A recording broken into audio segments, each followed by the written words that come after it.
आपण मागील काही काळामध्ये शीतल तेजवानी हे नाव सातत्याने ऐकलं.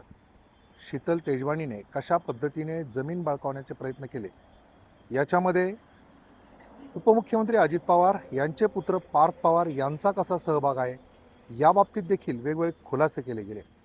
विशेषतः सामाजिक कार्यकर्ता अंजली दमानिया यांनी याबाबत अनेक पुरावे समोर आणले.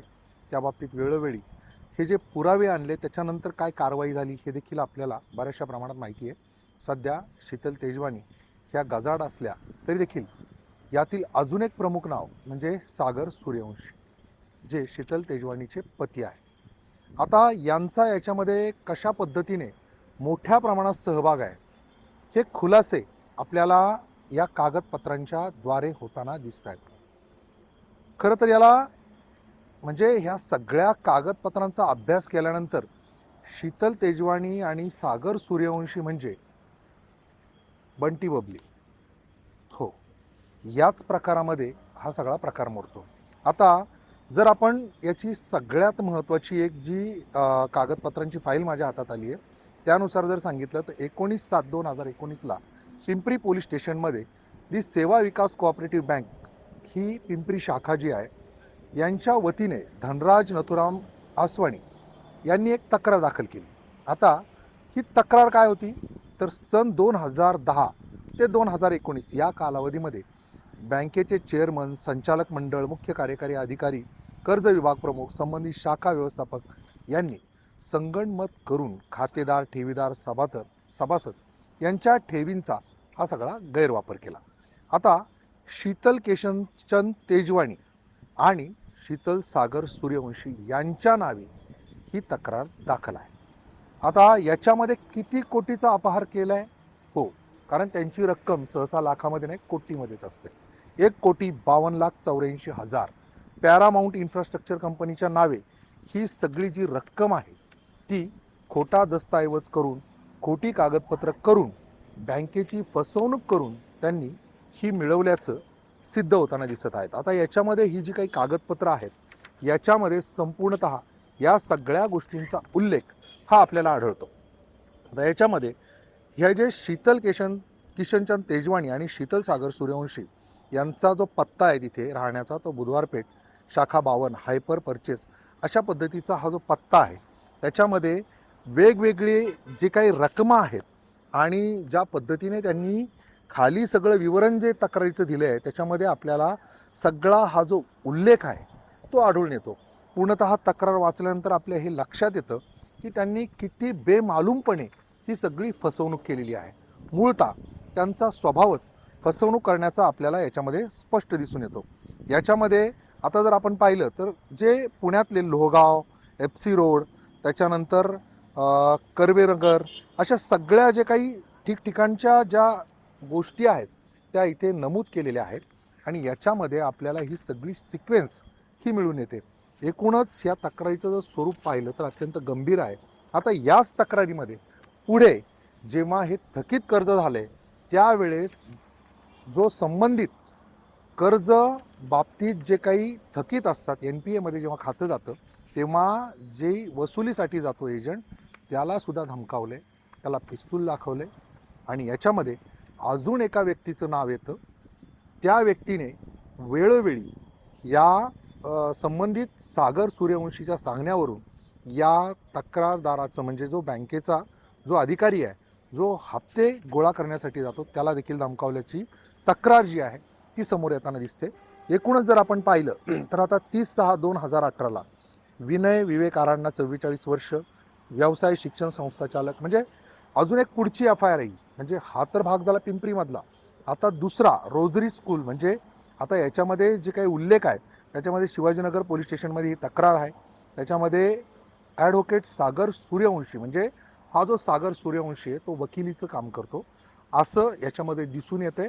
आणि कायदेशीर सल्ला त्यांच्यात आणि आमच्यात ज्या पद्धतीने शीतल तेजवानी हिचं नाव जोडलं गेलं आणि जबरदस्तीने एक करार करायला भाग पडलेला आहे. 2015मध्ये तळेगाव येथे सर्वे नंबर 394/2 मिळकती संदर्भात ॲडव्होकेट सागर सूर्यवंशी आणि त्यांची मालकीचे अशी जमीन दाखवून त्याच्यावर गहाणखत करून त्यांना मदत करण्याचा बहाणा केला. मात्र प्रत्यक्षात ही जमीन त्यांची नसून त्याच्यामध्ये अनेक लिटिगेशन्स असल्याच्या गोष्टी या समोर आलेल्या आहेत. तर त्याच्यातही ही जी फसवणूक झाली त्या बाबतीची तक्रार आहे. अशा एक ना अनेक तक्रारी, म्हणजे आता ही जर पानं उलटली आपण तर हे सगळं वाचताना आपल्याला थकवा येईल, मात्र यांना हे कारनामे करताना कोणत्याही पद्धतीचा थकवा आल्याचं दिसत नाही. आपण पाहतोय की आता हे पुढे नाव येते राजू सेवाराम तनवानी. हे जे अधिकारी आहेत बँकेतले, त्यांनी तक्रार दिलेली आहे. पुन्हा ती तक्रार त्यांची परत सागर मारुती सूर्यवंशी, शीतल किशनचंद तेजवानी यांच्या विरोधात आहे. काय तक्रार आहे तर हे जे बँकेचे खातेदार होते त्यांनी कशा पद्धतीने या बँकेला मूर्ख बनवलेला आहे. म्हणजे आता याच्यामध्ये पुढे जो उल्लेख आहे एफ आय आरचा तो गाड्या विकत घेण्यासाठी आहे. गाड्या विकत घेण्यासाठी त्यांनी किती तब्बल 3 कोटींच्या वरची रक्कम ही बँकेतून घेतलेली आहे. ह्या 3 कोटीच्या गाड्या कशा पद्धतीने त्यांनी बँकेला फसवून घेतल्या, त्यानंतर या बँकेची रिकव्हरी जेव्हा त्यांच्याकडे जाते तेव्हा त्या गाड्या आढळून येत नाहीत, त्या गाड्या तिसऱ्याच नावांच्या व्यक्तीवर आढळून येतात. अशी सगळी जी सिक्वेन्स आहे ती जर आपण पाहिली गुन्ह्यांची तर अतिशय तज्ज्ञपणे, म्हणजे गुन्ह्यामधली यांची PhD झाली की काय अशी शंका निर्माण व्हावी इतपत हे सगळे गुन्हे फार बेमालूमपणे झालेले दिसतात. आणि त्याच्यामुळे आता शीतल तेजवानी गजाआड गेले आहेत, मात्र जे ॲडव्होकेट सागर सूर्यवंशी म्हणजे तिचे पती जे आहेत ते मोकाट आहेत, त्याच्यासोबत जे काही अजून गुन्हेगारांची नावं येत आहेत ते मोकाट आहेत. एकूणच हा सगळा संघटित पद्धतीचा गुन्हा आहे की काय अशी शंका निर्माण व्हावी, असे अनेक गुन्हे याच्यामध्ये समोर येताना दिसत आहेत. आता याच्यामध्ये वेगवेगळ्या पद्धतीने जेव्हा आपण पुढे पुढे जातो तेव्हा आपल्याला त्यांनी एका ठिकाणी अशा पद्धतीची FIR दिसून येते की एक लॉन्स म्हणजे जे काही बँक्वेट हॉल आहे तो काढण्यासाठी आणि त्याद्वारे व्यवसाय करण्यासाठी एक कर्ज काढलं होतं. आता हे कर्जसुद्धा कोट्यावधी रुपयांमध्ये आहे. आता हे जे कर्ज आहे ते जवळजवळ 3,80,00,000च्या पुढे आहे. एकूणच हे सगळं काही म्हणजे जी काही जागा दाखवलेली आहे, तो बँक्वेट हॉल कुठे उभारणार आहे त्याच्या संबंधीची जी कागदपत्र दाखवलेली आहेत, जे काही गहाणखत देत आहेत, हे सगळे खोटे दस्तऐवज ते करायचे. आता हा जो काही हॉल त्यांना निर्माण करायचा होता, हा जो काही व्यवसाय करायचा होता, हे जेव्हा कर्ज थकीत झालं तेव्हा बँकेचे अधिकारी त्या ठिकाणी गेले तेव्हा हा व्यवसायच चालू केला नाही असं त्यांच्या निदर्शनास आलं.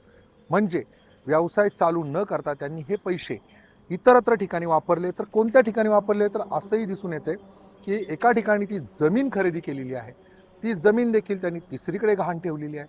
अशा एक ना अनेक प्रकारचे जे गुन्हे आहेत त्या गुन्ह्यांची सिक्वेन्स ही थांबत नाही आहे. म्हणजे याच्यामध्ये जर मी प्रत्येक पान जर वाचून दाखवायचं ठरवलं तर कदाचित 3-3.5 तासाच्या चित्रपटापेक्षा जास्त हा सगळा काही माल मसाला असेल आणि याच्यावर एखादा कदाचित चित्रपटही पुढे भविष्यात येईल अशी परिस्थिती आहे. एकूणच जर आपण पाहिलं तर हे सगळे जी काही सिक्वेन्स आहे, म्हणजे हे जे गुन्हे आहेत वेगवेगळ्या पोलीस स्टेशनमध्ये, आता याच्यामध्ये जी काही नावं येतात त्या नावांचा जर आपण अभ्यास करत गेलो तर पुण्यामधले शिवाजीनगर असेल, लोहगाव असेल, अगदी थेट साताऱ्यातल्या वाईपर्यंत हे कनेक्शन आहे. म्हणजे एका व्यक्तीला धमकावण्यासाठी सागर सूर्यवंशीने संबंधित एका व्यक्तीला सुपारी देऊन वाई इथे धमकावलं, त्या ठिकाणी त्याला पिस्तूल दाखवलं गेलं, 50 कोटींची खंडणी मागितली गेली, अन्यथा एका स्त्रीला पुढे करून तिच्याद्वारे रेपचा गुन्हा दाखल करू अशा पद्धतीची धमकावणी देखील केली गेली. असे सगळे जे काही गुन्हे आहेत त्या सगळ्या गुन्ह्यांची उकल जर केली तर माझ्या मते या सगळ्या गोष्टींचा पाठपुरावा निश्चित ज्या प्रकारे व्हायला हवा त्या प्रकारे होत नाही आहे. वारंवार एकच गोष्ट सातत्याने समोर येते, ती म्हणजे उपमुख्यमंत्री अजित पवार यांचा पुत्र पार्थ पवार याचं नाव याच्यामध्ये अजून आलेलं नाही. याच्याविषयी ठोस पुरावे आलेले देखील असताना त्यांच्यावर का कारवाई होत नाही हे वारंवार सांगितलं जात आहे. मात्र दुसरीकडे यांच्यासोबत हे जे काही अनेक गुन्ह्यामधली नावं येतात त्यांच्या बाबतीत सुद्धा कडक कारवाई करणे गरजेचे आहे. कारण ज्या पद्धतीने हे सगळं काही त्यांनी वेगवेगळ्या ठिकाणी गुन्हे केले आहेत, मी जर सांगितलं की पुणे असेल, वाई असेल, त्यासोबत भिवंडी, पालघर ही सुद्धा नावं त्याच्यामध्ये येत आहेत.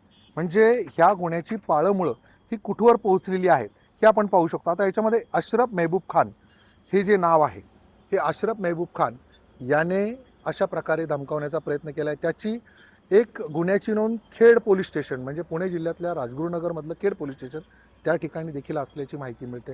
म्हणजे असे जे काही सराईत गुन्हेगार आहेत ते याच्यामध्ये सगळे सहभागी असल्याचं आपल्याला लक्षात येतं आहे. कशा पद्धतीने यांनी वेगवेगळ्या व्यक्तींना वापरून हे गुन्हे केले आहेत हे निश्चितच विचार करायला लावणारी गोष्ट आहे. प्रत्येक पानागणिक एक वेगळा गुन्हा हा समोर येताना दिसतोय. याच्यामध्ये वारंवार गुन्ह्यासोबत एक अशरफ मर्चंट उर्फ अशरफ मेहबूब खान हे नाव येते. हा जो व्यक्ती आहे हा त्याला सातत्याने अवैध शस्त्र वापरून वेगवेगळे गुन्हे, त्यासोबतच रेपचे गुन्हे दाखल करण्याबद्दलच्या तक्रारी, वेगवेगळ्या लोकांना धमकावणे, म्हणजे जो बँकेचा अधिकारी वसुलीसाठी येत होता त्याला देखील याच्याद्वारे धमकावल्याचं ह्या FIR-मधून आपल्या लक्षात येते. बरं, या FIR-मध्ये जे जे काही उल्लेख आहे ते अतिशय गंभीर आहे. संपूर्ण जे FIR जर आपण वाचली तर निश्चितच आपल्याला याविषयी चिंता वाटावी. कायदा आणि सुव्यवस्था चक्क त्यांनी पायदळी तुडवून हे सगळे गुन्हे केल्याचं चित्र आपल्याला दिसत आहे. आणि एकूणच जर आपण पाहिलं तर ही जी गुन्ह्यांच्या याच्यामधली जी यादी आहे ती सातत्याने वाढताना दिसते. आता इथे सागर, शीतल सूर्यवंशी, दीपाली केदारी, मेघना बिनवाले, समरीन पठाण, रुचिका मेहर, अशरफ मेहबूब खान, फरियाज कलाजी अशी एक ना अनेक नावं ह्या वेगवेगळ्या गुन्ह्यांमध्ये जोडली जात आहेत. गुन्हे वेगवेगळ्या पद्धतीने होत आहेत. जमीन लाटण्यापासून धमकावणे, वेगवेगळ्या बँकांमध्ये कोट्यावधी रुपये कर्ज काढून ते थकवणे, म्हणजेच बँकेच्या पैशांचा अपहार करणे, अशी सगळी जी काही ऑपरेट ऑफ मोडन्सी आपण म्हणतो की कशा पद्धतीने त्यांनी हे सगळं केलं. हया शहबाज शेख, महादेव उर्फ बल्ला साबळे, गणेश वर्मा, किशोर केसवानी, संचालक मंडळ आणि कर्मचारी, म्हणजे या बँकेच्या संदर्भातली ही काही नावं आहेत. त्याच्यामध्ये तक्रारदार आणि हे जे काही फसवणूक झाले यांच्या सगळ्या या घटनेवरून आपल्याला एक गोष्ट निश्चित विचार करायला लावणारी आहे की ही जी काही यादी आहे ती आम्ही पहिल्यांदा आपल्यासमोर आणतो आहे. आणि शीतल तेजवाणी आणि ॲडव्होकेट सागर सूर्यवंशी यांनी केलेल्या कारनाम्याचा हा सगळा ग्रंथच आहे जणू. त्याच्यामुळे या बाबतीत कारवाई होणं अत्यंत गरजेचं आहे. कारण हे ठिकठिकाणी गुन्हे घडत आहेत. या गुन्ह्यामध्ये अनेक जण बळी पडत आहेत. याच्यामध्ये होणाऱ्या अपहाराच्या रकमा ह्या चक्रावून टाकणाऱ्या आहेत. आणि जर याच्यामध्ये मोठमोठ्या व्यक्तींचा सहभाग आहे तर त्यांच्यावर देखील कारवाई होण्याचं तितकंच गरजेचं आहे. आणि इतर जी नावं आहेत त्यांच्या बाबतीत देखील चौकशी व्हावी. आणि सागर सूर्यवंशी जो मुकाट आहे त्याला देखील आता गजाआड करण्याची जी गरज आहे ती महत्त्वाची आहे. त्यामुळे कायदा आणि सुव्यवस्था जर आपल्याला अबाधित राखायची असेल, जनसामान्यांना दिलासा द्यायचा असेल तर निश्चितच या प्रकरणावर पुन्हा एकदा प्रकाशझोत टाकून शासनाने या बाबतीत कडक पावलं उचलणं गरजेचं आहे. अविनाश पवार, NDTV मराठी, पुणे.